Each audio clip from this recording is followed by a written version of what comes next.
Episode शुरू होता है एक कहानी के साथ, एक लेजेंडरी असैसिन जिसे सब स्पेरो ऑफ गॉड्स के नाम से जानते हैं और उस असैसिन का कोड नेम गुंगीर होता है। सीन कट होता है और हमें एक बिल्डिंग का सीन दिखाया जाता है। तो हम एक पर्सन को देखते हैं, वो अपने हाथ में स्वॉर्ड लेके होता है और कहता है कि ये सच नहीं हो सकता, अफवाहें थी कि गुंगीर अभी भी जिंदा है। अभी वो पर्सन शॉक हो जाता है और कहता है कि लेकिन उसके अपीयरेंस के साथ क्या हुआ, आखिर क्या फर्क पड़ता है, वो जैसे भी दिखे। तभी हम देखते हैं कि उनके सामने से एक स्कूल स्टूडेंट आता है। तो वो गैंगस्टर कहता है कि ये तो बस एक बच्चा है। तो एमसी कहता है कि बस 5 ही बचे हैं। तो हम देखते हैं कि एमसी अपना बैग रखने लगता है। तभी वो सारे गैंगस्टर एमसी की तरफ गन कर देते हैं और कहते हैं कि हमसे पंगा मत लो। तो एमसी कहता है मैं जल्दी में हूँ, मैं स्कूल के लिए देर नहीं करना चाहता हूँ। एक गैंगस्टर एमसी को गन पॉइंट में लेकर गुस्सा हो जाता है और कहता है कि तुम क्या बात कर रहे हो। तभी हमें दिखाया जाता है कि एमसी के एक ही हिट से वो गैंगस्टर नॉक हो जाता है और ये देखकर सभी गैंगस्टर शॉक हो जाते हैं। तभी एमसी अपने फाइटिंग पोजीशन में आ जाता है और कहता है सॉरी, लेकिन मैं इसे जल्दी खत्म करूंगा,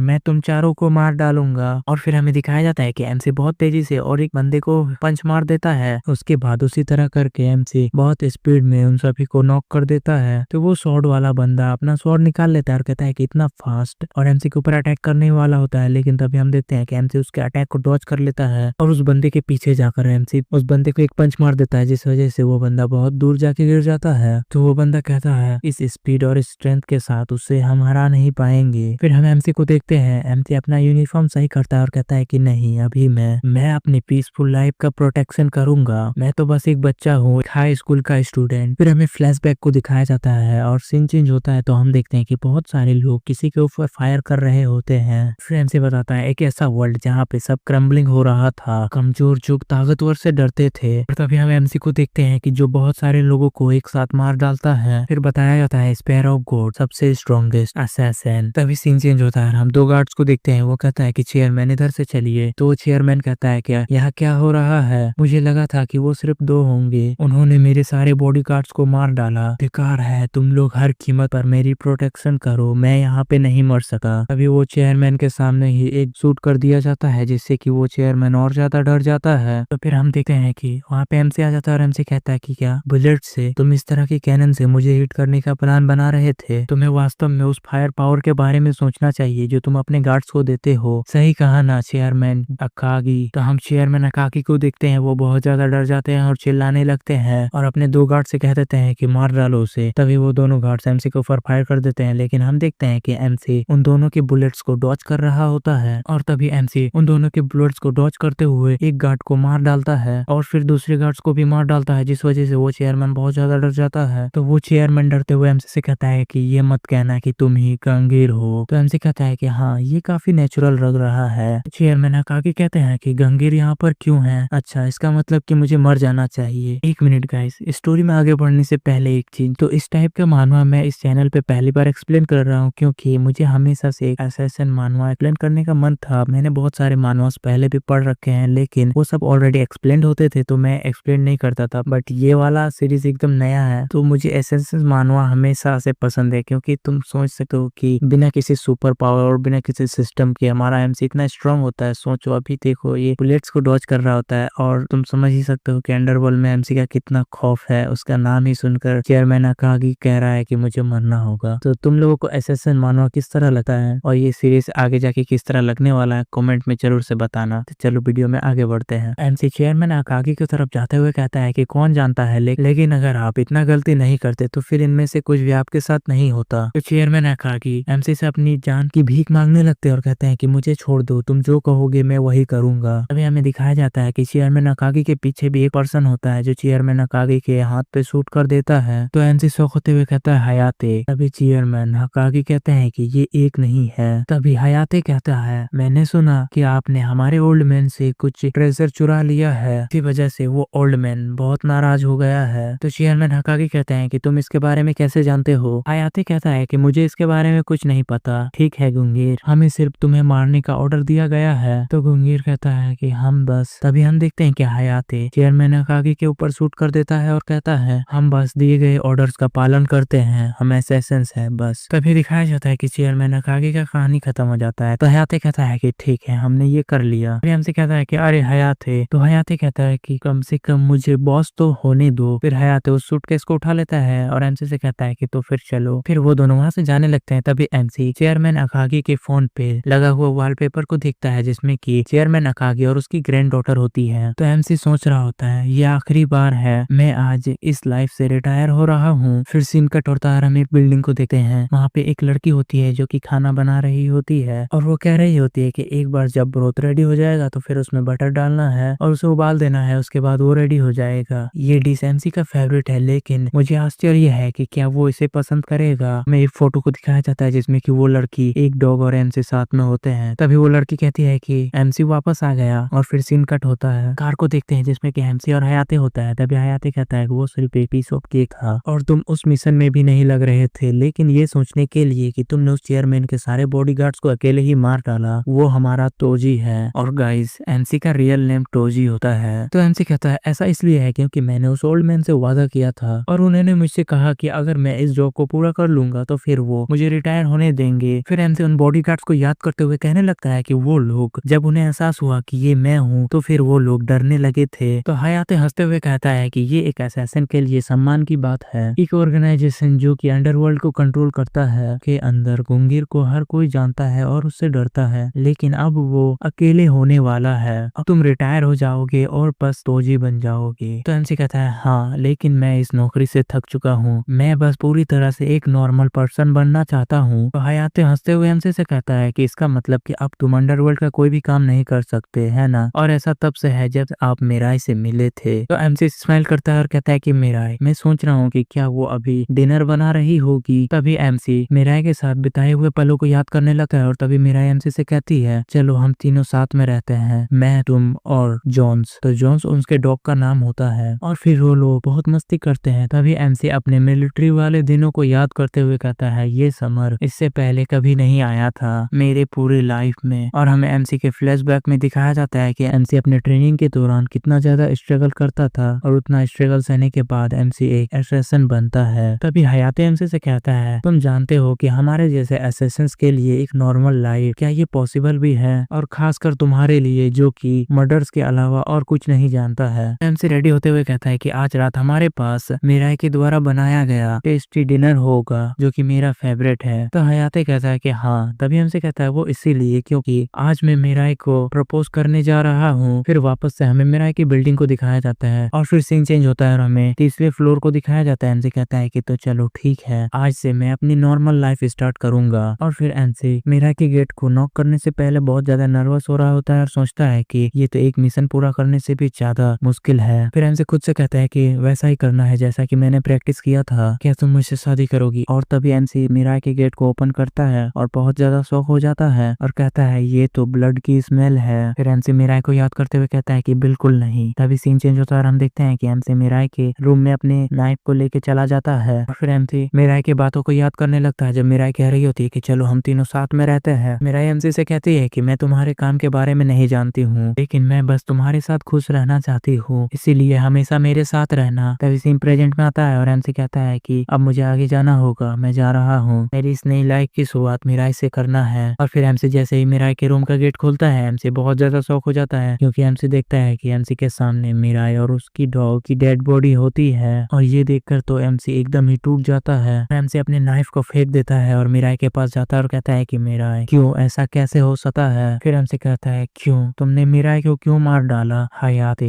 तभी हम देखते हैं कि हयाते गेट के पास खड़ा होता है और स्माइल करते हुए एमसी से कहता है तुमने मेरी प्रेजेंस को आसानी से नोटिस कर लिया, मैंने तुमसे अच्छा असैसिन इससे पहले कभी नहीं देखा, लेकिन तुमने वास्तव में सोचा कि अगर तुम फ्री हो जाओगे तो तुम एक मूर्ख हो, तुम इस सड़ी गली दुनिया को रीमेक करने में मदद कर सकते थे, इसीलिए मैंने उस वुमेन को मार डाला जिसने तुम्हें करप्ट किया और हमसे दूर किया। तो अब तुम फ्री हो रहे हो, ओडिन इसकी परमिशन कभी नहीं देगा। इतना कह के हयाते एमसी को शूट कर देता है और हयाते कहता है यह वास्तव में शर्म की बात है कि अब तुम मेरे पार्टनर नहीं रहोगे, तो अलविदा। तो एमसी मरते हुए सोच रहा होता है कि हयाते सही था, मैं वास्तव में एक मूर्ख था, मुझे पता था कि ये हमेशा से इम्पॉसिबल है और फिर भी मैंने इसमें मीरा को घसीटा, तो सॉरी मिराई। और मेरे जैसे असैसिन्स को कभी भी अपने लिए सपने देखने की परमिशन नहीं दी जाती है। और इसी के साथ एमसी मारा जाता है। फिर सीन कट होता है, हमें पूरा ब्लैक स्क्रीन दिखाया जाता है और दो लोग कह रहे होते हैं कि क्या ये यूज करने लायक है। तो एमसी सोच रहा होता है कि ये क्या हो रहा है। तो वो दोनों पर्सन कहते हैं कि हाँ इसका ब्रेन काम कर रहा है। तो एमसी कहता है कोई, तभी वो दोनों कहते हैं कि जल्दी करो हमारे पास टाइम नहीं है इसलिए चलो। फिर एमसी कहता है कि कोई मुझे, तभी एमसी से कहता है कि क्या तुम मुझे सुन सकते हो। तो एमसी कहता है कि वो आवाज किसकी है, ये आवाज मीरा की नहीं है और ना ही हयाते की। तभी एमसी की आंख खुलने लगती है और फिर एमसी अपने आंखें खोलता है और कहता है ये तो, और तभी एमसी बैठ जाता है और फिर दिखाया जाता है कि एमसी हॉस्पिटल में जाता है। एमसी अपने फेस को पकड़ते हुए कहता है कि क्या मैं अभी भी जिंदा हूँ, क्या ये एक सपना है, और हयाती मीराई तुम कहाँ हो। और यही कहते हुए एमसी अपने बेड से गिर जाता है। तो डॉक्टर एमसी को शांत करने की कोशिश करता है। डॉक्टर एमसी से कह रहा होता है कि अगर तुम अचानक चलते हो तो फिर तुम इसी तरह गिर जाओगे। एमसी सोच रहा होता है कि कुछ तो गलत है, मैं कहाँ हूँ, मुझे जल्दी से वापस जाना है मीराई के पास। तभी एमसी बहुत ज्यादा शौक हो जाता है और कहता है कि क्या चल रहा है। एमसी मिरर में देखते हुए कहता है ये तो मैं नहीं हूँ। फिर हमें पता चलता है कि एमसी जाग तो गया है लेकिन कम्प्लीटली डिफरेंट पर्सन के बॉडी में। और फिर हमें एमसी के इस वाले बॉडी का नाम बताया जाता है और एमसी के इस वाले बॉडी का नाम काइतो फुजिवारा होता है जो कि एक हाई स्कूल स्टूडेंट है। तो फिर हमें दिखाया जाता है कि डॉक्टर एमसी से कह रहे होते हैं तुम्हारे किसी भी टेस्ट में कोई भी प्रॉब्लम नहीं है, अब तुम डिस्चार्ज हो सकते हो और जब तुम एक बार अपनी डेली लाइफ में वापस लौट जाओगे तो फिर तुम्हारी मेमोरी भी वापस आ जाएगी।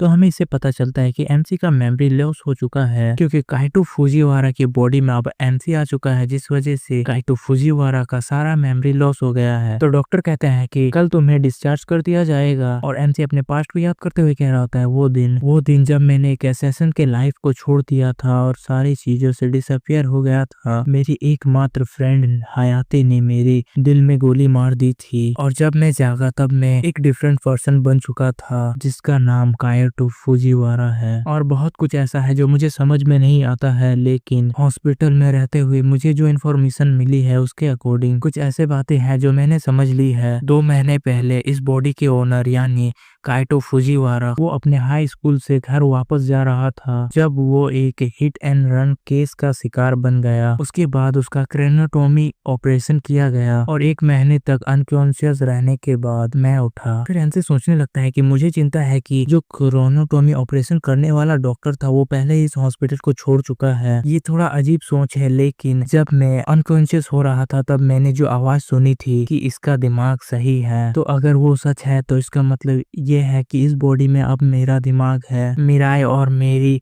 हत्या के बाद आखिर क्या हुआ, क्यों। तभी वहाँ पे डॉक्टर आ जाता है और एमसी को आवाज देने लगता है। हम एमसी को देखते हैं, एमसी रोते हुए कह रहा होता है कि क्यों, आखिर मैं ही क्यों बच गया। तो गाइस यहाँ तक ये स्टोरी रीड करने के बाद एक मिस्ट्री सामने आ रही है क्योंकि इस स्टोरी में ना ही कोई सिस्टम है और ना ही कोई रिइंकार्नेशन होता है, लेकिन एमसी सडनली किसी और के बॉडी में जागता है। इसका यही मतलब हो सकता है कि जिस डॉक्टर ने काइतो फुजिवारा का ऑपरेशन किया वो इस तरह हो सकता है कि काइतो फुजिवारा का ब्रेन पहले ही डेड हो चुका था, इसीलिए उसने अपने एमसी का ब्रेन को काइतो फुजिवारा के ब्रेन में ट्रांसप्लांट कर दिया। तो ये अभी बस मेरी एक थ्योरी है, तो हमें आगे स्टोरी रीड करने के बाद ही पता चलेगा कि ये थ्योरी सच है या फिर बस मेरी एक इमेजिनेशन है।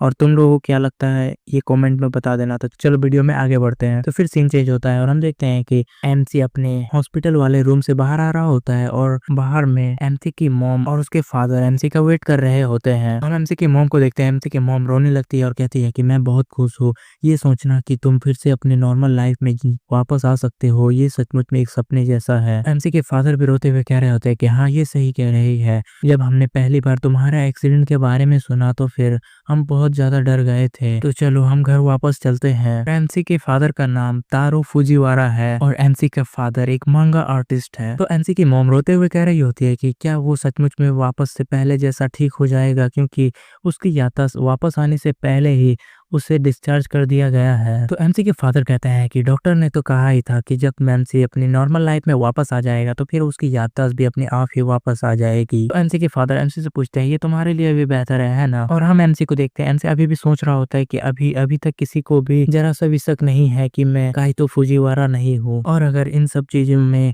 और कोई शामिल है तो फिर किसी न किसी तरह से तो उनसे कांटेक्ट होगा ही, इसीलिए फिलहाल। और फिर एमसी हंसते हुए अपने फादर से कहते हैं कि हाँ अभी फिलहाल मैं वापस घर जाना चाहता हूँ। और एमसी मन ही मन कहता है कि मैंने काइतो फुजिवारा का रोल निभाने का फैसला किया है। सीन चेंज होता है और हम देखते हैं कि एमसी अपने घर पे आ जाता है। तभी उसके फादर कहते हैं कि ये हमारा घर है, हम यहीं पे रहते हैं। काइतो एमसी सोच रहा होता है कि देखने से पता चलता है कि फुजिवारा फैमिली काफी पैसे वाला है। एमसी के फादर अंदर जाते हुए एमसी से कहते हैं कि चिंता मत करो, आखिरकार तुम्हें सब याद आ ही जाएगा। और एमसी सोच रहा होता है कि काइतो के फादर एक सक्सेसफुल मांगा आर्टिस्ट है और उनकी मॉम एक बहुत बड़ी डॉक्टर की बेटी है और काइटो उनका एक लौता लड़का है। तो फिर एमसी की मदर कहती है कि तुम्हारा कमरा सीढ़ियों से ऊपर जाके दाई और है। तो एमसी कहता है कि ओ ठीक है। फिर एमसी अपने रूम में चला जाता है और एमसी अपने रूम में जाने के बाद कहता है कि तो ये है काइटो फुजीवारा का रूम। और फिर एमसी अपने रूम को देखते हुए कह रहा होता है कि ये रूम काफी अच्छी तरह से मैनेज किया हुआ है, ऐसा लगता है कि ये एक हाई स्कूल स्टूडेंट का रूम है। और इसके मॉम डैड दोनों ही काफी चिंतित लग रहे थे। वो अक्सर हॉस्पिटल में मुझसे मिलने के लिए आते थे। ऐसा लगता है कि काइटो फुजीवारा को बहुत प्यार मिलता था। क्या ऐसा मिराई कहती थी? और फिर एमसी कुछ फोटोज को देखते हुए कहता है ऑर्डिनरी हैप्पीनेस, लेकिन अगर पॉसिबल हुआ तो फिर मैं इन लोगों को दुखी नहीं करना चाहता हूँ। तो फिर एमसी एक फोटो देखता है जिसमें कि फुजीवारा फैमिली के साथ एक लड़की भी होती है। तो एमसी सोच रहा होता है कि फुजीवारा फैमिली के साथ ये कौन है? मुझे लगा था कि ये 3 लोगों का परिवार है। मुझे ऐसा लगता है कि काइटो फुजीवारा के बारे में मुझे और भी जानने की जरूरत है। फिर सीन चेंज होता है और हमें नेक्स्ट मॉर्निंग का सीन दिखाया जाता है। तो फिर हम एक ड्राइवर को देखते हैं जो एक लड़की से कह रही होती है कि मिस एमसी कल ही हॉस्पिटल से आया है, तो मैंने सोचा कि अभी मिलना थोड़ा जल्दी हो जाएगा। तो वह लड़की कहती है कि हम दोनों एक दूसरे को हमेशा से जानते हैं, तो तुम हमारे बीच में मत पड़ो।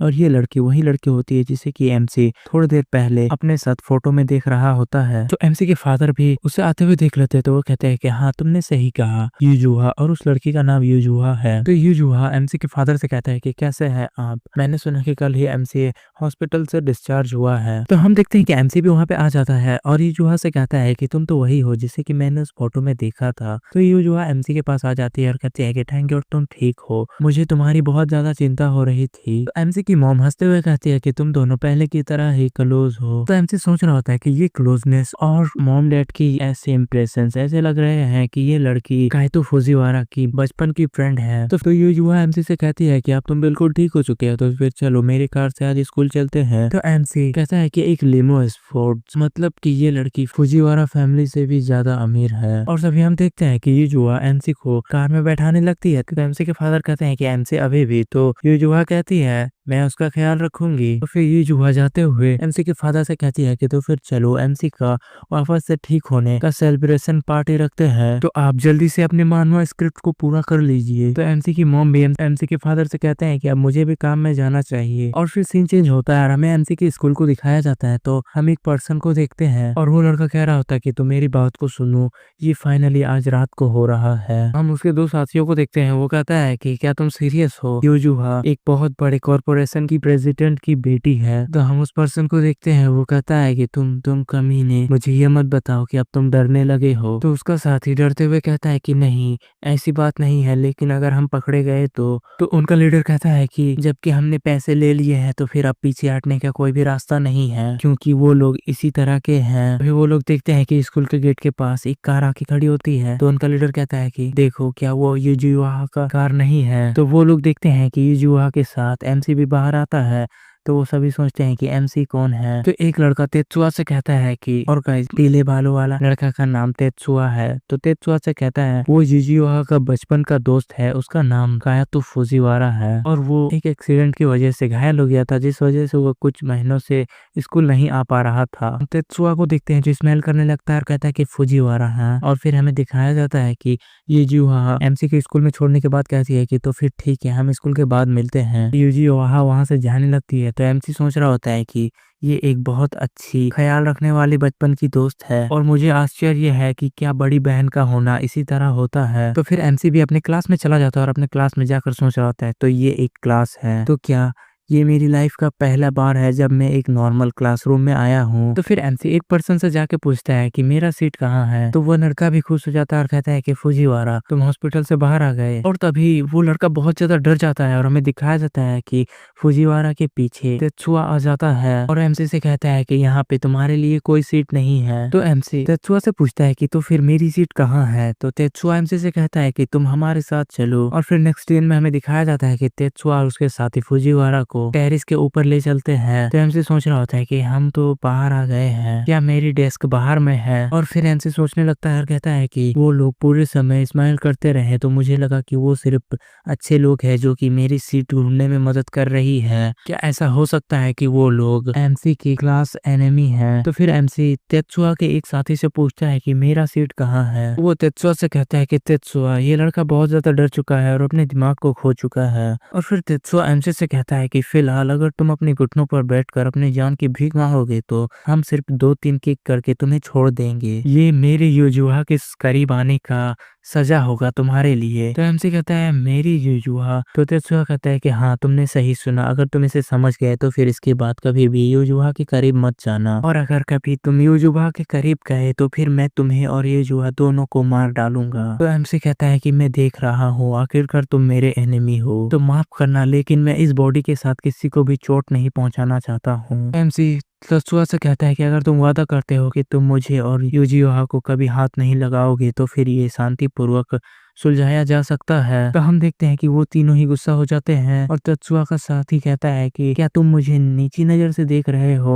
और हम तेत्सुया को देखते हैं वो भी गुस्सा हो जाता है और हमसे से कहता है कि मुझे तुम्हारी हिम्मत पसंद आई, तो इस केस में तुम जैसा चाहो मैं तुम्हें मार डालूंगा। और फिर तेत्सुया एमसी को पंच कर देता है, लेकिन हम देखते हैं कि एमसी तेत्सुया से नहीं डरता बल्कि वो एकदम शांत खड़ा होता है। तभी हमें दिखाया जाता है कि एमसी को जैसे ही तेत्सुया का पंच लगने वाला होता है, एमसी कह रहा होता है कि ये क्या, उसके फेस पर राइट हुक लगने के लिए एक बहुत बड़ा ओपन स्पॉट है, उसकी सेंटर लाइन पूरी तरह से ओपन है। क्या वो काउंटर करने की कोशिश कर रहा है, लेकिन इसके लिए वो बहुत दूर है। और तभी हमें दिखाया जाता है कि एमसी तेत्सुया के पंच को डॉज कर तेत्सुया को एक पंच मार देता है, जिससे तो तेत्सुया की बहुत जोर से चीख निकल जाती है और ये देखकर उसके साथी भी डर जाते हैं। तभी हम एमसी को देखते हैं वो रेडी हो जाता है, तेत्सुया को और एक पंच मार देता है। तो एमसी कहता है कि ये है रियल वर्ल्ड, और फिर हमें दिखाया जाता है कि एमसी और एक किक तेत्सुया को मार देता है, जिस वजह से तेत्सुया जमीन पे गिर जाता है। तो हम देखते हैं कि तेत्सुया के मुंह से ब्लड आने लगता है। तो एमसी उसे देखते हुए कहता है कि ये कितना पीसफुल है। तभी सीन चेंज होता है और हमें यूजुहा को दिखाया जाता है। यूजुहा एमसी को ढूंढने लगती है। तभी यूजुहा भी बहुत ज्यादा शौक हो जाती है, क्योंकि यूजुहा देखती है एमसी तेत्सुया और उसके साथियों को अभी तक निपटा चुका है। और यूजुहा एमसी को देखते हुए एमसी से कहती है कि क्या तुम सचमुच में काइटो हो। तो हम एमसी को देखते हैं, एमसी भी थोड़ा शौक हो जाता है। तभी यूजुहा एमसी से पूछती है क्या तुमने ये सब किया है। एमसी कहता है कि नहीं, ऐसा नहीं है, ये तो अच्छा है, मैं क्लास से बाहर छत पे जा रहा था और तभी इन लोगों की लड़ाई में मैं घसीटा गया। तो यूजुहा कहते हैं कि हाँ मुझे समझ में आता है, मैंने सुना कि तेत्सुया और उसके दोस्त तुम्हें छत पर ले गए थे, तो मैंने सोचा। और तभी हम एमसी को देखते हैं, एमसी सोच रहा होता है कि तेत्सुया क्या वो इस पर्सन के बारे में बात कर रही है। तो यूजुहा एमसी से कहती है कि ठीक है तुम ऐसा कुछ भी नहीं करोगे। और तभी एमसी के कॉलर पर ब्लड लगा हुआ देख लेती है। तो यूजुहा कहती है कि तुम अपने कॉलर पर देखो, खून बह रहा है। तो एमसी से कहता है कि ये ब्लड मेरा नहीं है, तो मेरे बारे में उतना चिंता मत करो। तो हम देखते हैं कि यूजुहा गुस्सा हो जाती है और तभी रोने लगती है। तो एमसी कहता है कि क्या तुम भी मेरे बारे में चिंता करने के लिए मुझे माफ करना। तो यूजुहा एमसी को डांटने लगती है। तभी सीन चेंज होता है, हम देखते हैं कि एमसी और यूजुहा वहां से जाने लगती है। तो एमसी कहता है कि मैं ठीक हूँ, तो चलो वापस क्लास में चलते हैं। फिर हम तेत्सुया को देखते हैं जो कि कहता है मैं उसे कभी माफ नहीं करूंगा। और फिर तेत्सुया अपने फोन को निकालते हुए कहता है कि मैं उस कचरे को कभी माफ नहीं करूंगा। फिर सीन चेंज होता है और रात में हम एमसी के घर में देखते हैं, जहाँ पे एमसी की फादर और मॉम एमसी की वेलकम पार्टी कर रहे होते हैं। तो एमसी भी थोड़ा शौक होता है। तभी एमसी की मॉम हंसते हुए एमसी से कहने लगती है कि चलो जल्दी से खाना खाना शुरू करो, क्योंकि आज तुम्हारे फादर अपने लिमिट्स को भूलकर ड्रिंकिंग करेंगे। तो एमसी अपने फादर से कहता है कि क्या ये सचमुच में एक अच्छा डिसीजन है। तो एमसी देखता है कि उसके मॉम डैड बहुत ज्यादा खुश होते हैं। तो फिर एमसी को अपना पास्ट याद आने लगता है और एमसी याद करता है कि मीरा किस तरह से इन्हीं की तरह खुश रहती थी। फिर मीरा एमसी से कह रही होती है कि अगर तुम इतनी तेजी से नहीं खाओगे तो ये स्टू गायब नहीं हो जाएगा, और क्या ये इतना अच्छा है। तो एमसी कह रहा होता है कि हाँ ये बहुत ज्यादा डिलीशियस है। तो मीरा कहती है कि हाँ मैं इसे फिर कभी बनाऊंगी। और फिर मीरा जॉन को उसका फूड देने के लिए जाने लगती है। तो एमसी कहता है कि मीरा मुझे आश्चर्य है कि एक रियल फैमिली इसी तरह साथ रहते हैं और मुस्कुराते हैं। और फिर एमसी अपने पास्ट को याद करते हुए स्माइल करने लगता है और कहता है कि तो ये है एक फैमिली। और तभी एमसी की मॉम कहने लगती है कि लेकिन यूजुहा लगता है कि थोड़ा देर से आएगी। जब मैंने उसे शाम को मैसेज किया तब उसने कहा कि ऐसा लगता है कि मुझे आने में थोड़ी देर हो जाएगी। तो एमसी के फादर कहते हैं कि हाँ उसके साथ बहुत कुछ हुआ है, वो स्ट्रांग होने की कोशिश करती है लेकिन उसके लिए ये सब बहुत ज्यादा डिफिकल्ट है। और फिर एमसी सोचने लगता है कि ये क्या हो रहा है, मुझे ये बैड फीलिंग क्यों आ रही है। और तभी एमसी देखता है कि उसके फोन में यूजुहा का कॉल आता है। तो एमसी कॉल को रिसीव करता है और कहता है कि तुम कहाँ पे हो। तो दूसरे साइड से तेत्सुया एमसी का आंसर करता है। तो एमसी कहता कहता है कि तो आखिरकार ये तुम हो।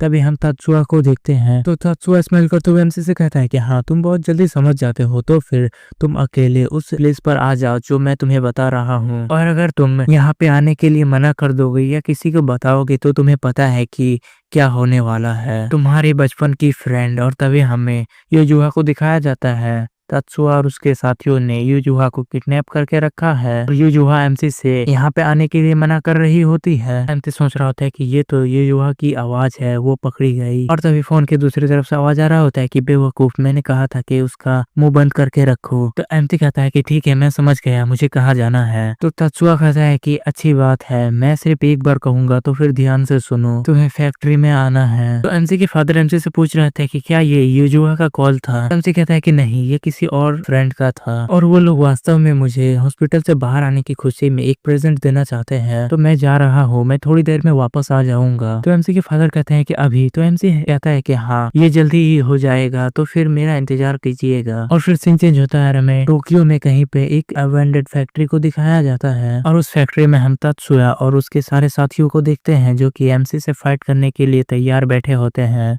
अभी हम वो एक पर्सन को देखते हैं जो कि कहता है, तात्सुया तुम्हें वो कॉल करने की परमिशन किसने दी? क्या तुम हमें कम आंक रहे हो? तो तात्सुया कहता है कि मिस्टर सुओ आप यहाँ थे। तभी मिस्टर सुओ जो होते हैं वो तात्सुया के ऊपर एक लाइटर फेंक के मार देते हैं और कहते हैं कि ये मत कहो कि तुम यहाँ पे थे बेवकूफ, और अगर तुम कुछ अननेसेसरी करोगे और पुलिस बुला ली जाएगी तो फिर ये मेरे लिए प्रॉब्लम वाला हो जाएगा। तो फिर तात्सुया माफी मांगता है और कहता है यूजुहा को उसके पेरेंट्स के द्वारा मिला हुआ सामान की लोकेशन को पूछो, ये ऑर्गेनाइजेशन का ऑर्डर है ना, और मैं ही वो पर्सन हूँ जिसने की यूजुहा का किडनैप किया है, तो फिर मेरे ऊपर थोड़ा सा नरमी बरतो। तो मिस्टर सुओ कहते हैं कि यही कारण है कि वो यंग लेडी अपने बात पर अड़ी हुई है कि उसे कुछ नहीं पता है। तात्सुया कहता है कि इसीलिए मैंने एमसी को बुलाया है, यूजुहा का फेवरेट, उसकी बचपन का दोस्त। अगर हम इसके सामने ही उसे चोट पहुंचाएंगे तो फिर ये कुछ भी छुपा कर नहीं रख पाएगी। एक बार जब मैं सफल हो जाऊंगा तो फिर मुझे ऑर्गेनाइजेशन में जगह मिलने का प्रॉमिस किया गया है, मैं इसे आधा अधूरा नहीं छोड़ सकता हूँ। तो मिस्टर सुओ स्माइल करते हुए कहता है कि लेकिन तुम जानते हो क्या होता है, अगर तुम इसका इस्तेमाल नहीं करोगे तो फिर वो यंग लेडी अभी भी बात नहीं करेगी। तो फिर हम दो पर्सन को देखते हैं जो आपस में ही किसी का मजाक उड़ा रहे होते हैं। तभी हमें दिखाया जाता है कि उसके पीछे वाले दीवार को तोड़कर इनोकामी नाम का एक बंदा बाहर आता है और वो कहता है कि मैं उसे मार डालूंगा क्योंकि ये मेरा काम है। और ये सब देखकर तो तात्सुया भी बहुत ज्यादा डर जाता है। तभी हमें दिखाया जाता है कि यूजुहा उन सबसे कह रही होती है, क्या तुम लोग सचमुच में ये सोचते हो कि तुम लोग ये सब करने के बाद ऐसे ही बच निकलोगे? ये एक सीरियस क्राइम है। यूजुहा का ड्राइवर कहता है कि यंग लेडी उन सबको इस तरह से मत उकसाइए, मेरी फैमिली निश्चिंत रूप से हमें बचाने के लिए जरूर आएगी। लेकिन तभी हम देखते हैं कि तात्सुया उस ड्राइवर को मारने लगता है। तात्सुया कहता है कि मेरे और यूजुहा के बीच में आने की हिम्मत मत करो, मैं तुम्हें मार डालूंगा। और फिर तात्सुया कहता है कि हमें इस आदमी की जरूरत नहीं है, तो फिर इसे उस कोने में फेंक दो। तो यूजुहा कहते हैं कि नहीं, उसे छोड़ दो। तभी तात्सुया यूजुहा से कहता है कि अगर तुम सामान के लोकेशन के बारे में बता दोगी तो फिर तुम्हारे पास अभी भी मौका है, तुम एमसी को मरते हुए नहीं देखना चाहती है ना। तो यूजुहा कहते हैं कि मैंने तुमसे कहा कि मैं नहीं जानती हूँ, और अगर तुम लोग ऐसा ही करते रहे तो फिर मैं अपनी जवान काट लूंगी और मार ही जाऊंगी। तभी तात्सुया बहुत ज्यादा गुस्सा हो जाता है। तो तात्सुया देखता है कि उसके पीछे एक पर्सन कहता है, जैसे ही फुजीवारा नाम का कोई भी बंदा यहाँ पे दिखाई दे उसे तुरंत पकड़ के मेरे पास ले आओ। तो तात्सुया सोच रहा होता है कि जल्दी करो और यहाँ पे आओ, मेरे पास हथियारों से लेस 40 गुंडे हैं और एक मॉन्स्टर जिसे कि रेसलिंग में अपने एनिमी को मारने की जुर्म में उसे प्रोफेशनल रेसलिंग से परमानेंटली बैन कर दिया गया है, जिसका नाम इनोकामी है। और फिर फुजीवारा डरते हुए कहता है कि अगर चीजें साउथ की तरफ जाती है तो फिर इनोकामी उसे साइड में ही मार डालेगा और फिर यूजुहा को बात करनी होगी। तभी हम एमसी को देखते हैं, एमसी वहाँ पे आ जाता है और कहता है कि तो फिर ये वो जगह है। तभी हमें 3 गुंडों को दिखाया जाता है जो आपस में बात कर रहे होते हैं और वो तीनों ही एमसी को नोटिस कर लेते हैं। तो फिर वो लोग एमसी की तरफ आने लगते हैं और कहते हैं कि तुम कौन हो। तभी एक बंदा एमसी के पीछे आ जाता है और कहता है कि रुको बच्चे, अगर तुम हाइड एंड सीक खेलना चाहते हो तो फिर कहीं और जाके खेलो। तो दूसरा बंदा कहता है कि क्या ये छोटा बच्चा कौन है, कहीं ये वही बच्चा तो नहीं जिसके बारे में मिस्टर सुओ बात कर रहे थे। तो फिर हम एमसी को देखते हैं, एमसी उनका कोई भी जवाब नहीं देता और वो तीनों को डाउन कर देता है और दो और लोग एमसी को उन तीनों को मारते हुए देख लेते हैं और वो दोनों भी शॉक हो जाते हैं। और तभी वो दोनों एमसी की तरफ अटैक करने के लिए आने लगते हैं और कहते हैं कि तुम कमीने कौन हो, मैं तुम्हें मार डालूंगा। तो हम देखते हैं कि एमसी एक बंदी को पंच कर देता है और दूसरे बंदी का फेस पकड़कर उसे जमीन पे पटक देता है और कहता है कि मैं तो बस एक बच्चा हूँ और अगर तुम मेरे एरिया में एंटर नहीं करते हो तो फिर मैं तुम्हें जाने दूंगा, ठीक है। तभी सीन चेंज होता है और मिस्टर सुओ तात्सुया से कह रहे होते हैं बहुत ज्यादा टाइम हो गया है तो फिर एमसी कब आएगा, कहीं वो आदमी भाग तो नहीं गया ना, आखिरकार वो तो अभी बच्चा है ना। तो फिर तात्सुया याद करने लगता है कि वो किस तरह से एमसी से मार खाया था और कहता है कि वो बस बच्चा नहीं है। और फिर तात्सुया कहता है कि मिस्टर सुओ वो पर्सन नॉर्मल नहीं है। तभी बाहर से कुछ आवाज आने लगती है तो मिस्टर सुओ उस तरफ देखने लगते हैं और अपने साथियों से कहते हैं कि बाहर जाओ, ऐसा लगता है कि वो आ गया। और ये सुनकर यूजुहा थोड़ा टेंशन में आ जाती है, लेकिन हम तात्सुया को देखते हैं जो कि डर रहा होता है। तभी हमें दिखाया जाता है कि एक पर्सन गेट से टकरा जाता है और वो गेट टूट जाता है। तो सभी लोग कहते हैं कि यहाँ देखो वो यहाँ पे है। तभी एमसी उस पर्सन को भी एक लात मारता है और वो सीधे ही तात्सुया के पास आके गिरता है। तो हम इनोकामी को देखते हैं, इनोकामी स्माइल करने लगता है। तो एमसी कहता है कि मैंने तुमसे कहा था कि अगर तुम मेरे रास्ते में नहीं आओगे तो फिर मैं तुम्हें जाने दूंगा, ये तो सरप्राइजिंगली डिफिकल्ट है। तो उन्हें मारने के जगह मैं उन्हें नॉक करने का कोशिश कर रहा हूँ। फिर हम मिस्टर सुहो को देखते हैं। मिस्टर सुहो सोच रहा होता है कि बाहर 20 से भी ज्यादा लोग थे, लेकिन उस लड़के ने अकेले ही उन सभी को हरा दिया। और हम एमसी को देखते हैं, एमसी मिस्टर सुहो की तरफ आ रहा होता है और मिस्टर सुहो से पूछता है कि यूजुहा कहाँ है। तभी यूजुहा चिल्लाते हुए एमसी से कहती है कि तुम यहाँ पे क्यों आए हो, मैंने तुमसे यहाँ पे आने के लिए मना किया था। तभी एमसी यूजुहा के आवाज को सुन लेता है तो एमसी सोचता है कि यूजुआ अभी भी सेफ है और वो मुझसे 30 मीटर दूर है, लेकिन यूजुआ इस सिचुएशन में भी चिल्लाने का हिम्मत रखती है, मतलब कि उसके अंदर स्पिरिट है। फिर एमसी सेंस करता है और बताता है कि यहाँ पे 30 एनिमी है जो कि मुझे हार्म करना चाहते हैं। और सीन कट होता है, हमें 23 सेकंड बाद दिखाया जाता है एमसी बहुत तेजी से सारे लोगों को मारते हुए आगे बढ़ रहा होता है। तो मिस्टर सुओ बहुत ज्यादा शौक हो जाता है और कहता है कि ये क्या चल रहा है। तभी हम तेत्सुया को देखते हैं जो कि भागने की कोशिश कर रहा होता है और कहता है कि हमने गलत आदमी से पंगा ले लिया है, भागो वरना फिर हम यहाँ पे मारे जा सकते हैं। तभी तेत्सुया को कोई पकड़ लेता है तो तेत्सुया बहुत ज्यादा शौक हो जाता है। तो तेत्सुया देखते हैं कि तेत्सुया को पकड़ने वाला पर्सन और कोई नहीं बल्कि एमसी होता है। तभी एमसी तेत्सुया से कहता है कि तेत्सुया मैं तुम्हें थोड़ा सा सफर करवाने वाला हो। और तभी एमसी तेत्सुया को मारने लगता है। हमें दिखाया जाता है कि एमसी के जितने भी पंच होते हैं वो सभी तेत्सुया के वीक पॉइंट पे हिट हो रहे होते हैं और एमसी के फाइनल पंच से तेत्सुया बहुत दूर जाके गिरता है। तभी मिस्टर सुओ देखते हैं कि उसके बहुत सारे साथी भागने लगते हैं और वो लोग कह रहे होते हैं कि ये तो एक मॉन्स्टर है, ये हमारे डील में नहीं था। तो मिस्टर सुओ उन सबसे कहते हैं कि तुम लोग क्यों भाग रहे हो, मैंने तुम्हें इन सब के लिए पे किया था। और मिस्टर सुओ एमसी को देखते हुए सोच रहा होता है कि ये सिर्फ नॉर्मल बच्चा नहीं है, यहाँ तक कि वो ह्यूमन भी नहीं है। तभी हम यूजुआ को देखते हैं, यूजुआ एमसी से पूछती है कि क्या तुम यहाँ पे हो। एमसी कहता है कि हाँ मैं यही हूँ, मुझे तुम्हें वेट करवाने के लिए मुझे माफ करना, मैं अब तुम्हारे रस्सियों को खोल रहा हूँ। और तभी हमें दिखाया जाता है कि एमसी के ऊपर कोई अटैक करता है। तो हम देखते हैं कि एमसी के ऊपर जिस पर्सन ने अटैक किया था वो और कोई नहीं बल्कि नागोमी है। तो यूजुआ बहुत ज्यादा डर जाती है और चिल्लाने लगती है। तभी मिस्टर सुहो कहते हैं कि नागोमी बिल्कुल सही किया तुमने, यहाँ पे और एक मॉन्स्टर है। तो फिर हम एमसी को देखते हैं, एमसी नागोमी के पंच को डॉज कर लेता है और कहता है कि बस थोड़ा सा रुको मैं आ रहा हूँ। और तभी हमें दिखाया जाता है कि एमसी ने सिर्फ नागोमी के पंच को डॉज नहीं किया होता है बल्कि नागोमी को किक भी मारा होता है। तो नागोमी हंसते हुए कहता है कि ये मेरा काम है, मैं तुम्हें मार दूंगा। और तभी नागोमी एमसी के ऊपर अटैक कर देता है, लेकिन एमसी नागोमी के अटैक को डॉज कर लेता है और उसके फेस पर एक पंच मार देता है जिसकी वजह से नागोमी के फेस में से ब्लड आने लगता है। तो नागोमी स्माइल करने लगता है और कहता है कि तुम तो कमजोर हो। एमसी सोच रहा होता है कि मैं देख रहा हूँ तो इसका मतलब ये है कि ये पर्सन उनका सबसे स्ट्रॉन्ग साथी है। और हम देखते हैं कि एमसी इस बॉडी के साथ नागोमी के ऊपर प्रॉपरली अटैक नहीं कर पा रहा होता है। तो एमसी सोच रहा होता है कि मैं इस बॉडी के साथ डायरेक्टली नागोमी को अटैक नहीं कर सकता और एक ही हिट में उसे खत्म करने के बारे में तो सोच भी नहीं सकता हूँ। फिर और तभी हम देखते हैं कि नागोमी एमसी के ऊपर अटैक कर देता है, लेकिन एमसी उसके अटैक को डॉज कर लेता है और नागोमी के पीछे चला जाता है। नागोमी की वीक स्पॉट को देखते हुए कहता है कि मैं उसे बाहर से मार डालूंगा एक ही स्पॉट पे फोकस करके। और एमसी नागोमी की वीक स्पॉट पे पंच कर देता है और उस पंच से नागोमी चिल्लाने लगता है क्योंकि नागोमी की हड्डियां टूट चुकी होती है। और हमें दिखाया जाता है कि उसी पंच से नागोमी भी नॉक हो जाता है। और ये देखकर वहाँ पे जितने भी गुंडे होते हैं वो सभी डर जाते हैं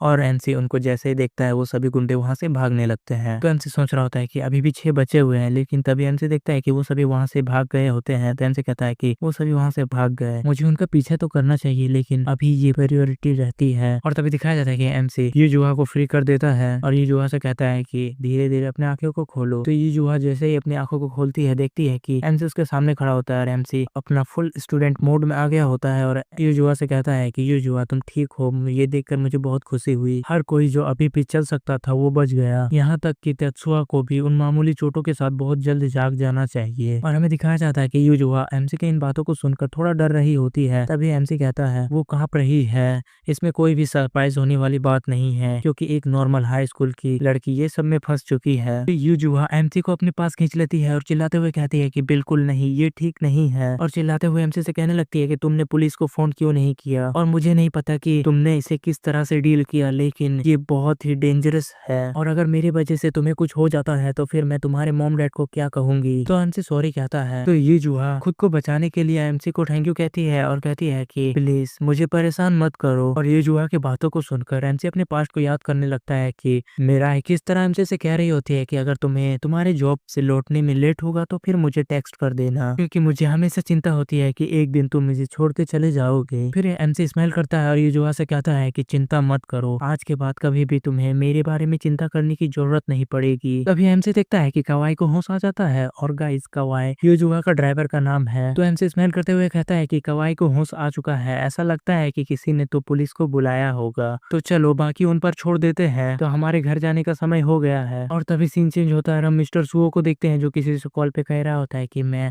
माफी मांगता हूँ, मुझे कभी उम्मीद नहीं थी कि इनोगामी को इस तरह से हरा दिया जाएगा और सबसे पहले हमें उस बच्चे की देखभाल करने की जरूरत है, हमें उसे रास्ते से हटाना होगा। दूसरे साइड वाला बंदा कहता है कि रुक जाओ, बहुत हो गया, हमने पहले से ही एक लेंस लोड को वहाँ भेज दिया है, जो कोई भी हमारे रास्ते में आएगा ग्रेट विल ऑर्गेनाइजेशन उसे एलिमिनेट कर देगा। दिखाया जाता है कि एमसी न्यूज सुन रहा होता है, उसमें बताया जाता है कि पुलिस ने उस फैक्ट्री से 28 लोगों को गिरफ्तार किया है और 30 लोग माइनर और मेजर इंजरीज की वजह से हॉस्पिटलाइज हो गए हैं। तभी एमसी अपनी आंखें खोलता है और एमसी चेक करता है तो उसके मॉम डैड सो रहे होते हैं। तभी नेक्स्ट सीन में हमें दिखाया जाता है कि एमसी अपने घर से बाहर आ जाता है और एमसी कह रहा होता है कि मेरे मॉम डैड को इतना परेशान करने के बाद मुझे घर से बाहर कदम रखने में भी बहुत अजीब लग रहा है। एमसी याद कर रहा होता है कि जब पुलिस ने एमसी के मॉम डैड को कॉल किया था तो उसकी मॉम कह रही होती है कि तुम ठीक हो ना, मुझे लगभग हार्ट अटैक आ गया था जब पुलिस ने हमें कॉल किया था। और एमसी के फादर भी कह रहे थे कि तुम अकेले नहीं थे, है ना, तुम्हारे साथ और भी लोग थे। और एमसी सोच रहा होता है कि मुझे खुशी है कि वो लोग मुझे एविडेंस के बेसिस पे छोड़ दिए, लेकिन वो लोग किसके साथ थे, उन्होंने इतने लोगों के साथ युजुहा को किडनैप क्यों किया। और वहाँ पे मिस्टर सुहो चार्ज में था जो अभी भी मिसिंग है। मुझे बैड फीलिंग आ रही है इस तरह से, बस ये एक साइन है कि इससे और भी ज्यादा बुरा होने वाला है और मैं नहीं चाहता कि मेरे आसपास किसी को भी अब चोट लगे। एमसी स्ट्रीट में चलते हुए कह रहा होता है कि तो अभी मैं क्या कर सकता हूँ, लेकिन तो अभी हमें दिखाया जाता है कि एमसी के ऊपर पीछे से कोई अटैक कर देता है, लेकिन एमसी उसके अटैक को डॉज कर लेता है। तो जिस पर्सन ने एमसी के ऊपर अटैक किया होता है वो कहता है कि तुमने इसे वास्तव में डॉज कर लिया। तो एमसी कहता है कि जब मैं घर आया तब से ही तुम मेरे पीछे हो, है ना, और यहाँ पर मुझे किसी और के फंसने का कोई भी टेंशन नहीं होगा। तो एमसी उस पर्सन से पूछता है कि तुम क्या चाहते हो। तो वो किलर कहता है कि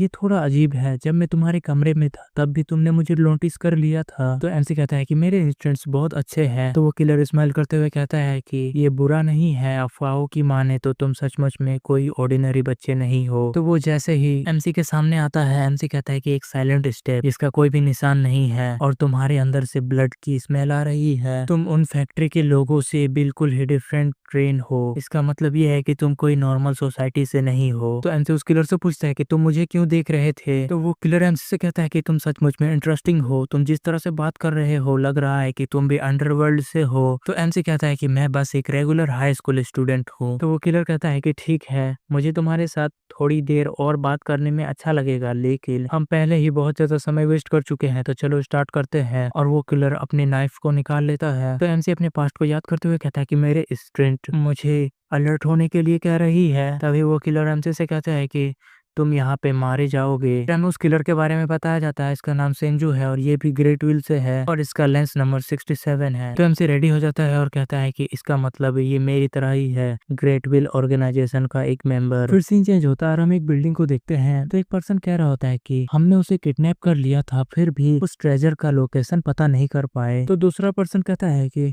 हाँ, वही जो मैंने कहा, काश हम शुरू से ही लांस का इस्तेमाल करते। इस पर्सन का नाम अकात्सुकी होता है और ये भी ग्रेट विल से है और इसका लांस नंबर नहीं बताया जा रहा है। फिर हमें बताया जाता है कि ग्रेट विल एक ऐसा ऑर्गेनाइजेशन है जो वर्ल्ड को केओस में फेंक सकता है और ग्रेट विल में 1000 से ज्यादा असैसिन्स है और लांस नंबर टॉप 100 असैसिन्स को दी जाती है जो लोग एलाइट माने जाते हैं। और अगर तुम लोगों को याद नहीं है तो एमसी का लांस नंबर 1 होता है, मतलब कि पूरे ग्रेट विल का टॉप असैसिन। और बताया जाता है कि एक लांस हमेशा अपने टारगेट को पूरा कर ही लेता है। फिर और एक पर्सन कहता है कि अकात्सुकी आखिरकार वो एक अमेच्योर लड़की है और इसका नाम मिनामी होता है, इसका भी लांस नंबर नहीं बताया जाता है। अभी मिनामी कहता है कि बात यह है कि वो ट्रेजर जो वर्ल्ड के ऑर्डर को बदल सकता है वो है फेनरिर सीड और इस स्टोरी की करंट ओनर वही है। वो हमारे रास्ते की एक अटकन के अलावा और कुछ नहीं है और जब तक हमारे पास पूरे एविडेंस नहीं होंगे तब तक हम डायरेक्टली इसमें इन्वॉल्व नहीं हो सकते हैं। वहाँ पे और एक पर्सन होता है, वो कहता है कि नहीं, मैंने सेंजो को पहले ही भेज दिया है। तभी हमें दिखाया जाता है कि वो दोनों शॉक हो जाते हैं और मिनामी पूछता है कि लेकिन यासिमा, लांस का इस्तेमाल करने के लिए हमें ओडिन की परमिशन की जरूरत होती है। तो यासिमा कहता है कि मुझे पहले ही ओडिन का परमिशन मिल चुका है और इस बात का कोई भी इंफॉर्मेशन नहीं था कि उस लड़की के पास एक बॉडीगार्ड भी था। ये इंसिडेंट, इसमें पहले से ही कोई ना कोई सस्पिशियस पॉइंट थी और जो भी ऑर्गेनाइजेशन के खिलाफ जाते हैं हम उसे लांस द्वारा समाप्त कर देते हैं। फिर सीन चेंज होता है और हम एमसी को देखते हैं। एमसी सेंजू को देखते हुए सोच रहा होता है कि ये पर्सन, ये भी मेरी तरह ऑर्गेनाइजेशन का एक असैसिन है, ऑर्गेनाइजेशन का असैसिन जिसे एक रेंज के बाद रीड करना इम्पॉसिबल हो जाता है और उसकी सेंटर ऑफ ग्रेविटी ब्रेथ बिल्कुल एक प्रोफेशनल असैसिन की तरह है। मेरी बेड फीलिंग बिल्कुल सही थी, इस समय वो मुझे टारगेट बना रहा है। इसका मतलब ये है कि ये जो है कि किडनैपिंग के पीछे ऑर्गेनाइजेशन का ही हाथ था और अगर ऐसा है तो फिर ये बस एक नॉर्मल किडनैपिंग नहीं थी। तो सेंजू एमसी से कहता है कि इसका मतलब कि तुम एक ऑर्डिनरी हाई स्कूल स्टूडेंट नहीं हो, है ना? लेकिन जब मैं तुम्हें वेपन के साथ देखता हूँ तो फिर मुझे कोई भी टेंशन या फिर डर महसूस नहीं होता है। तुम इस बात के एडिक्ट हो चुके हो कि तुम्हारे सामने कोई वेपन लेके खड़ा है। और हम एमसी को देखते हैं, एमसी सीरियस होते हुए कहता है कि ये पर्सन, ये जो के लिए डेंजरस है, मैं उसे यहाँ से ले जाऊंगा। और तभी एमसी सेंजू के ऊपर अटैक कर देता है, लेकिन हम देखते हैं कि सेंजू एमसी के अटैक को बहुत इजीली डॉज कर रहा होता है और सेंजू सोच रहा होता है वो बहुत तेज है और वो मेरे वीक स्पोर्ट्स पर बिना किसी हिचकिचाहट के एक्यूरेट अटैक कर रहा है, वो निश्चित रूप से एक असैसिन है। और तभी हम देखते हैं कि सेंजू भी एमसी के ऊपर अटैक कर देता है, लेकिन एमसी भी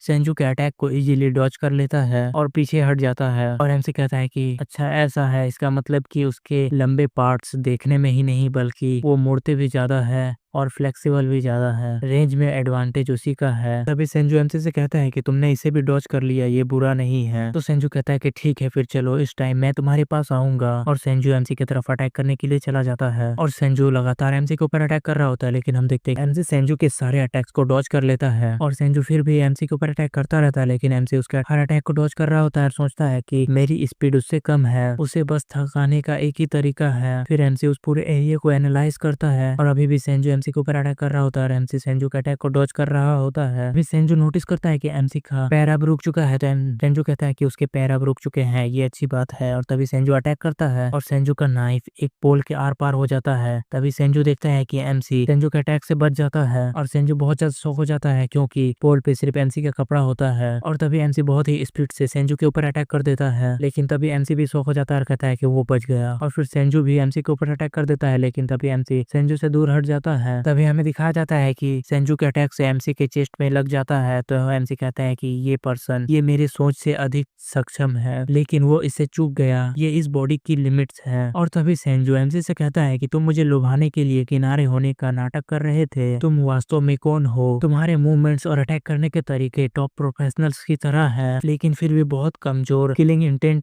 परेशान करने वाला है। एक हाई स्कूल स्टूडेंट के ऊपर निगरानी करना और उसे मार डालने के लिए जब मुझे भेजा गया तब मैं शौक हो गया था, लेकिन अब मुझे समझ में आने लगा कि टॉप के लोग तुमसे इतनी ज्यादा सावधान क्यों हैं। तुम ये सब सिर्फ एक लड़की की देखभाल करने के लिए कर रहे हो, लेकिन अगर मैं तुम्हें छोड़ दूंगा तो फिर ये एक प्रॉब्लम बन जाएगी। तभी हमसे शौक हो जाता है और सोचता है कि ये वास्तव में ग्रेट विल ऑर्गेनाइजेशन से है। तभी सेंजू कहता है कि मुझे चीजें बदलनी होगी और सेंजू असर्सनेशन मोड से कॉम्बैट मोड में चला जाता है और सेंजू एमसी से कहता है कि मैं तुम्हें दिखाऊंगा कि गॉड्स का स्पेयर मेरे किलिंग इंटेंट का एक फ्रेगमेंट है। और हम देखते हैं कि एमसी भी सेंजू को देखकर थोड़ा शौक हो जाता है। तभी सेंजू एमसी के ऊपर अटैक करने लगता है और अपने double dragon dance first form का इस्तेमाल करता है और सेंजू कहता है कि ये मेरा ट्रू फॉर्म है। तभी हमें दिखाया जाता है कि अब सेंजू एमसी के ऊपर और भी तेजी से और भी दुगने स्पीड से अटैक करने लग जाता है, जिसकी वजह से एमसी जिस पेड़ के पास खड़ा होता है वो जगह पूरी तरह से डिस्ट्रॉय हो जाती है। लेकिन तभी हमें दिखाया जाता है कि एमसी उसके अटैक को फिर से डॉज कर लेता है और एक दूसरी जगह में छुप जाता है और एमसी कहता है कि उसकी मूवमेंट अचानक से बदल गई, ये पावर ये एक रेगुलर असैसिन्स की नहीं हो सकती वो प्रोबेबली। तभी हमें दिखाया जाता है कि सेंजू एमसी के ऊपर फिर से अटैक कर देता है और एमसी जिस पिलर के ऊपर छुपा हुआ होता है सेंजू के अटैक से वो पिलर पूरी तरह से डिस्ट्रॉय हो जाता है और वहां से पानी का एक फुव्वारा निकलने लगता है। हम देखते हैं कि सेंजू का अटैक इस बार एमसी को लग जाता है और एमसी के शोल्डर से ब्लड भी आ रहा होता है। तो एमसी कहता है कि नहीं, इस बार नहीं, ये एक एस क्लास यूजर है। तभी सेंजू चिल्लाते हुए एमसी से कहता है कि क्या हुआ, मेरे पास आओ। तभी सेंजू एमसी की तरफ जाने लगता है और कहता है कि तुमने भी लोगों को मारा है ना, और क्या ये ठीक होगा अगर उस लड़की को मार दिया जाएगा तो। और तभी हम एमसी को देखते हैं, एमसी जैसे ही सेंजू के मुंह से ये बात सुनता है एमसी को उसका पास्ट याद आ जाता है। एमसी याद करने लगता है कि किस तरह उसी के सामने मिराए और उसे मार दिया गया था। तभी एमसी बहुत गुस्सा हो जाता है और सेंजू की तरफ अटैक करने के लिए चला जाता है। तो सेंजू भी एमसी की तरफ अटैक कर देता है, लेकिन एमसी सेंजू के अटैक को डॉज करते हुए सेंजू के हाथ में अटैक करता है, जिसकी वजह से सेंजू का नाइफ उसके हाथ से छूट जाता है। और ये देखकर तो सेंजू भी बहुत ज्यादा शॉक हो जाता है। तभी हम देखते हैं कि जो सेंजू का नाइफ सेंजू के हाथ से छूटता है उसे अब एमसी पकड़ लेता है और सेंजू के ऊपर बहुत ही तेजी से एक स्लैश कर देता है और ये स्लैश इतना तेज होता है कि सेंजू को हिलने का भी मौका नहीं मिलता और हम देखते हैं कि सेंजू वहीं पे गिर जाता है और बहुत ज्यादा शौक होता है। सेंजू शौक होते हुए सोच रहा होता है कि वो क्या था, आखिर वो आदमी कौन है। तभी हम एमसी को देखते हैं, एमसी अपने पुराने फॉर्म में आ जाता है और कहता है कि ये ठीक है, मैं फिर से पहले की तरह पछतावा नहीं चाहता हूँ, इस बार मैं निश्चित रूप से उसकी प्रोटेक्शन करूंगा। और फिर एमसी रेडी होते हुए कहता है कि मैं तुम्हें उस पर एक भी उंगली रखने नहीं दूंगा, यूजुहा पर। और इस टाइम पर एमसी अपने ट्रू फॉर्म में आ जाता है। तभी सेंजू हंसते हुए एमसी से कहता है कि तो तुमने फाइनली सीरियस होने का डिसीजन ले लिया, लेकिन तुम फिर भी मरने वाले हो क्योंकि गॉड की यही इच्छा है। और फिर सेंजू हंसने लगता है और हमें दिखाया जाता है कि सेंजू फिर से एमसी के ऊपर कंटिन्यूसली अटैक करने लगता है। इस बार हम सेंजू को भी देखते हैं, वो भी इस बार सीरियस होता है और सोच रहा होता है कि मेरे अटैक्स उसे हिट नहीं कर रहे हैं वो पर्सन। और तभी हम एमसी को देखते हैं, एमसी सेंजू के सारे अटैक्स को डॉज कर रहा होता है अपने एक ही नाइफ से और एमसी को देखकर लग रहा होता है कि सेंजू के अटैक्स एमसी के लिए कुछ भी नहीं है। तभी सेंजू एमसी के ऊपर अटैक करने के लिए जंप कर देता है और कहता है कि क्या तुम बस इस सबसे भागना ही चाहते हो। तभी हम देखते हैं कि एमसी सेंजू के सामने से बहुत तेजी से गायब हो जाता है और नेक्स्ट सीन में एमसी सेंजू के मुंह को पकड़ लेता है और एमसी सेंजू से कहता है कि तुम बहुत तेज बोलते हो। और हमें दिखाया जाता है कि एमसी सेंजू के ऊपर अटैक कर देता है और सेंजू के मुंह को दबाते हुए एमसी कहता है कि एक प्रोफेशनल को चिल्लाना नहीं चाहिए। तभी सेंजू शौक होते हुए एमसी के ऊपर अटैक करता है, लेकिन एमसी पीछे हट जाता है और सेंजू सोच रहा होता है कि वो बहुत तेज है, अब वो बिल्कुल ही एक डिफरेंट पर्सन बन चुका है, आखिर ये पर्सन क्या है। और सेंजू फिर से एमसी के ऊपर अटैक करने लगता है, लेकिन एमसी फिर से उसके अटैक्स को डॉज कर रहा होता है। ये देखकर तो सेंजू भी शॉक हो जाता है। तभी एमसी सेंजू से कहता है कि माफ करना, लेकिन मैंने तुम्हारी सारी मूवमेंट्स पहले ही देख ली है।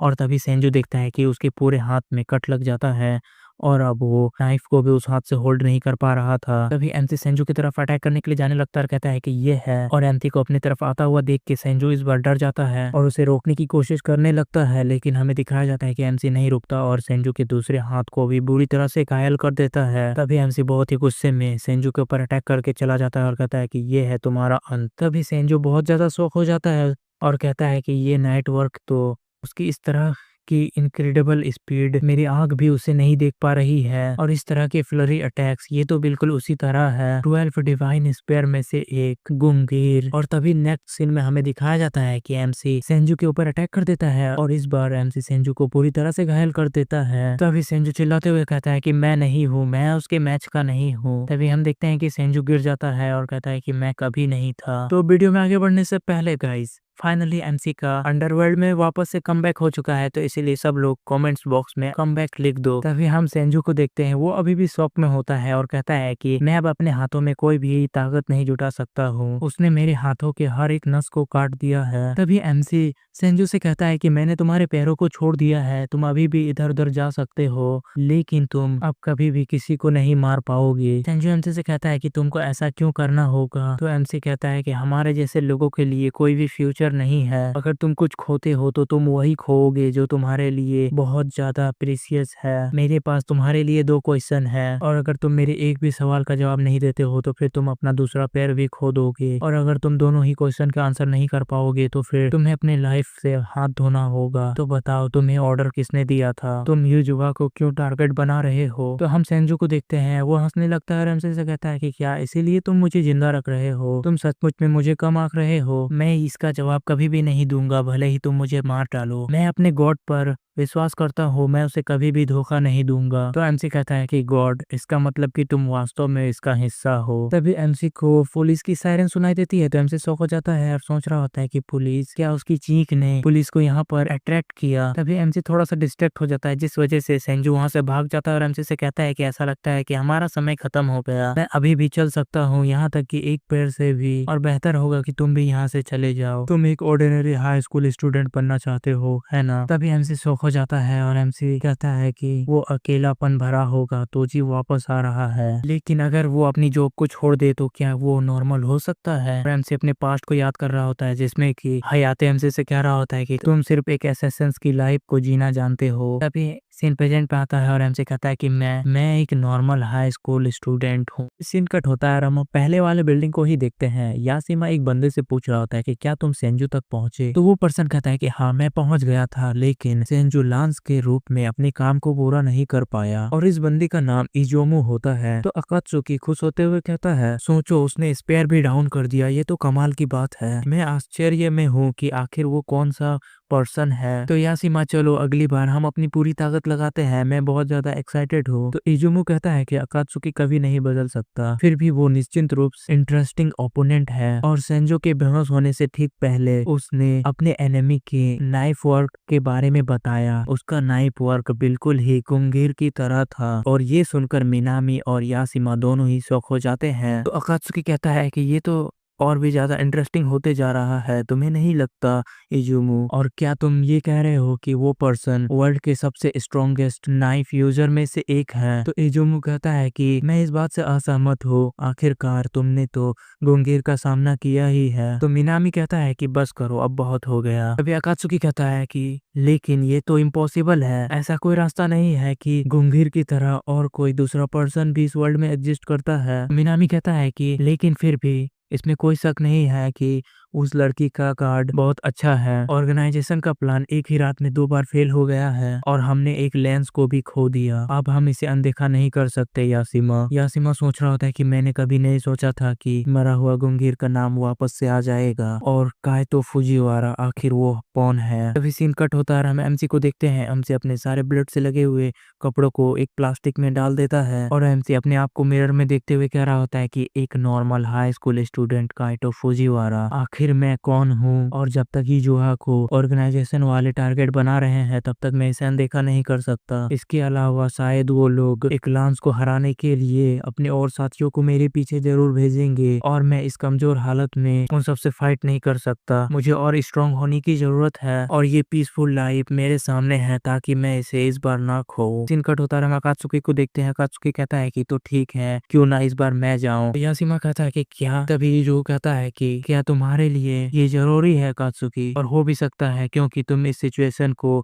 सीरियसली समझते हो, और अगर लकीली वो पर्सन गुंगीर के लेवल का हो तो फिर सारे लांस का सफाया हो जाएगा, है ना। तो अकात्सुकी कहता है कि मैं ये सोच सोच कर थक गया हूँ कि सीक्रेट ट्रेजर कहाँ है, इसीलिए ये सब अब मुझ पर छोड़ दो, मैं उसे खत्म करके ही रहूंगा। और फिर हमें अकात्सुकी का लेंस नंबर भी बताया जाता है। अकात्सुकी का लेंस नंबर 9 है, और ये भी 12 डिवाइन स्पेयर में से एक है। तभी सीन चेंज होता है, हम एमसी को देखते हैं। एमसी बताता है कि युजुहा की किडनैपिंग और सेंजो के अटैक को एक रात रात बीत चुका है और फिर हम देखते हैं कि फुजीवारा फैमिली फिर से एमसी की वेलकम पार्टी सेलिब्रेट कर रही होती है। तो एमसी भी ये सब में खुश होता है। एमसी के फादर कहते हैं कि पिछली बार हम इतनी जल्दी में थे कि हमें सेलिब्रेट करने का मौका ही नहीं मिला, तो तुम्हारे ओल्ड मैन ने सब कुछ किया और ओमियो राइस भी बनाया। फिर एमसी ओमियो राइस को देखता है और शौक होते हुए कहता है कि मैंने आज तक जितने भी ओमियो राइस देखे हैं ये उन सबसे अलग है। एमसी की मॉम कहती है कि तारो तुम्हें ये बात बाहर लाने की जरूरत नहीं है। तो यूजुआ कहती है कि मिस्टर अब खाना बनाना मेरे ऊपर छोड़ दीजिए। और फिर यूजुआ एमसी को एक डिश देते हुए कहती है कि ये तुम्हारे लिए है। तो एमसी भी उस डिश को देख के शॉक हो जाता है क्योंकि वो डिश एक बीफ स्टू होता है। तो यूजुआ एमसी से कहती है कि ये मेरा मास्टरपीस है, तो जल्दी करो इसे खा लो। तो फिर एमसी जैसे ही उसका एक बाइट लेता है एमसी खुश हो जाता है और अपने पास्ट को याद करने लगता है। मीरा एमसी से कह रही होती है कि क्या तुम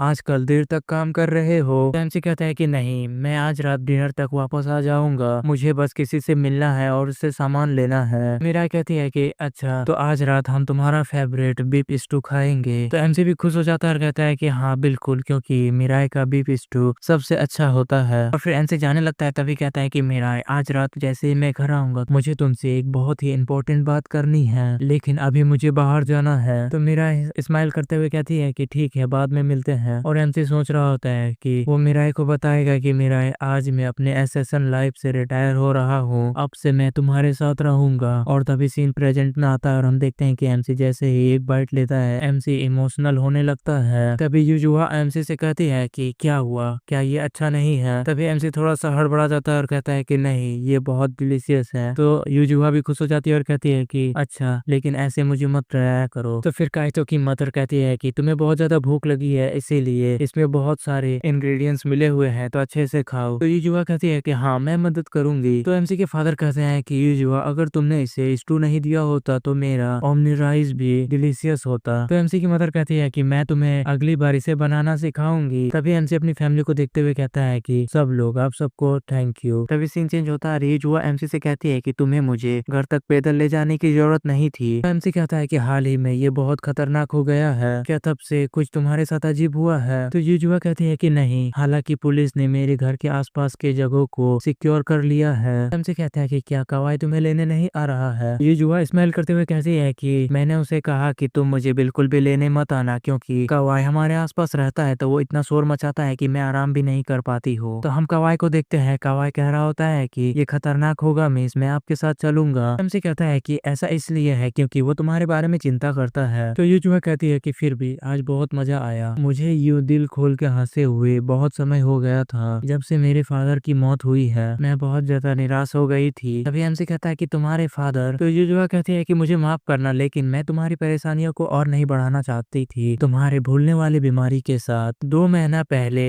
ये लगभग उसी समय की बात है जब उसकी कार से एक्सीडेंट हुआ था। तो एमसी कहता है कि अच्छा ऐसा था। फिर एमसी सोच रहा होता है कि अच्छा इसीलिए उस दिन छत पर, और एमसी याद करता है कि उस दिन यूजुआ किस तरह एमसी के लिए रो रही होती है। फिर एमसी सोच रहा होता है कि लेकिन यूजुआ सचमुच में बहुत स्ट्रांग लड़की है, इस सिचुएशन में भी वो हमेशा मेरे सामने खुश रहती है। एमसी कहता है कि मुझे ही सॉरी कहना चाहिए तुम्हें चिंतित करने के लिए। तो यूजुआ कहती है कि ये तुम्हारी गलती नहीं है, वैसे भी तुम थोड़ा सा बदल गए हो। तभी एमसी ये बात सुनकर बहुत ज्यादा शौक हो जाता है। तो यूजुआ कहती है ऐसा लगता है जैसे कि तुम अब बड़े हो गए हो, या शायद इसके ऑपोजिट, और जब हम छोटे थे तब तुम हमेशा लापरवाही करते थे, तुम अपने से बड़ों बच्चों से हमेशा लड़ाई करते थे, चाहे तुम जीत सको या फिर नहीं। और हम देखते हैं कि एमसी बचपन में भी यूजुआ को प्रोटेक्ट करने की कोशिश कर रहा होता है और उन दूसरे लड़कों से कहता है कि यूजुआ को धमकाओ मत। तो यूजुआ एमसी से कहती है कि और जब मेरा किडनैपिंग भी हुआ था तो तुम मुझे अकेले ही बचाने के लिए आ गए थे, और मेरे आंखों में पट्टी बंधी हुई थी, इसीलिए मैं वो सब चीज देख नहीं सकी, लेकिन मुझे आश्चर्य है कि तुम वो सब करने के सक्षम हो, फिर भी तुमने मुझे कैसे बचाया। एमसी सोच रहा होता है कि उसे मुझ पर शक है। तो एमसी कहता है कि जब मैं वहाँ पे गया था तो सभी लोग मुझे देखकर भागने लगे थे। तो यूजुआ कहती है कि ये कैसे पॉसिबल हो सकता है। तो एमसी कहता है कि मैं झूठ नहीं बोल रहा हूँ। तो यूजुआ कहती है कि खैर जो भी हुआ, लेकिन तुम मेरे लिए आए थे ये बात मायने रखती है, और जिस दिन मेरा किडनैपिंग हुआ था मुझे सचमुच में ऐसा लगा था कि मैं उस दिन मारी जाऊंगी, इसीलिए जब तुम मुझे बचाने आए थे तो मैंने तुम्हारे फेस को देखा था और उस टाइम पर मैं वास्तव में खुश थी, तो तुम्हारा थैंक यू। तो एमसी भी खुश होते हुए कहता है कि हाँ मैं तुम्हें बार बार बचाऊंगा चाहे जो भी हो जाए। तो यूजुआ शर्माने लगती है और फिर एमसी से कहती है कि ठीक है चलो इधर मेरे करीब वाओ। और तभी युजुहा एमसी के साथ एक सेल्फी लेती है और युजुहा खुश हो जाती है और कहती है कि ठीक है, मैं इसे आज का यादगार वॉलपेपर बनाऊंगी। इसे सोच रहा होता है कि अगर स्कूल के लोग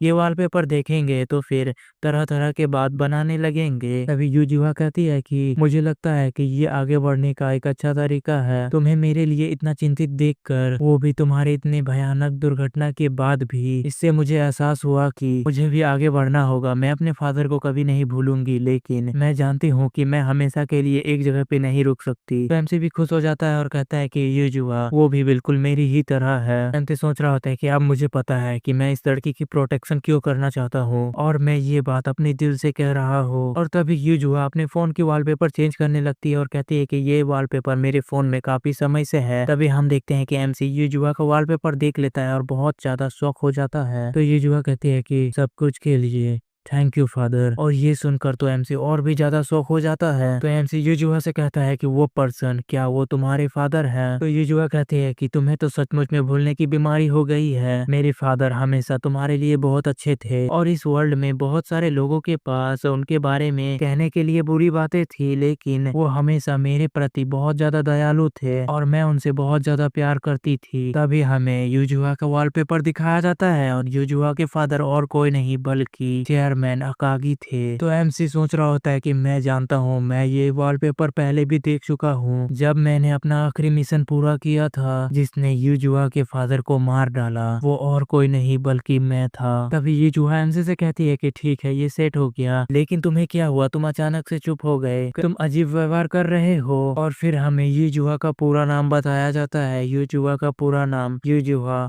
अकागी है। अभी सीन चेंज होता है और हम एमसी को देखते हैं। एमसी अपने रूम में बैठा हुआ होता है और सोच रहा होता है कि मैंने उसे मार डाला। नहीं, ये गलत है। हयाते वो पर्सन है जिसने की ट्रिगर दबाया था और इसके अलावा अगर मुझे पता होता कि वो युजुहा के फादर है तो फिर मैं वो मिशन कभी नहीं लेता। लेकिन ये तो बस एक बहाना है। चेयरमैन अकागी ने ग्रेट विल ऑर्गेनाइजेशन को धोखा दिया था और मैंने इस पर कोई सवाल नहीं उठाया। उसे मारने के बारे में एक भी बात महसूस नहीं हुई। युजुहा अभी भी खतरे में है। क्या मुझे उसे सच बता देना चाहिए कि वही ऑर्गेनाइजेशन जिसने कि तुम्हारे फादर को मारा था वो अब तुम्हारे पीछे पड़ चुका है और मैं भी कभी उस ऑर्गेनाइजेशन का हिस्सा हुआ करता था? मैं उसे ये नहीं बता सकता। तभी एमसी गुस्सा होने लगता है और कहता है कि क्या मुझे क्या करना चाहिए? फिर सीन चेंज होता है। हमें नेक्स्ट मॉर्निंग में स्कूल का सीन दिखाया जाता है। तो सारे स्टूडेंट कह रहे होते हैं कि क्या तुमने सुना, आज हमारे स्कूल में एक नया ट्रांसफर स्टूडेंट आने वाला है। सचमुच ये तो अचानक से हुआ और मुझे आश्चर्य है कि वो कैसा होगा।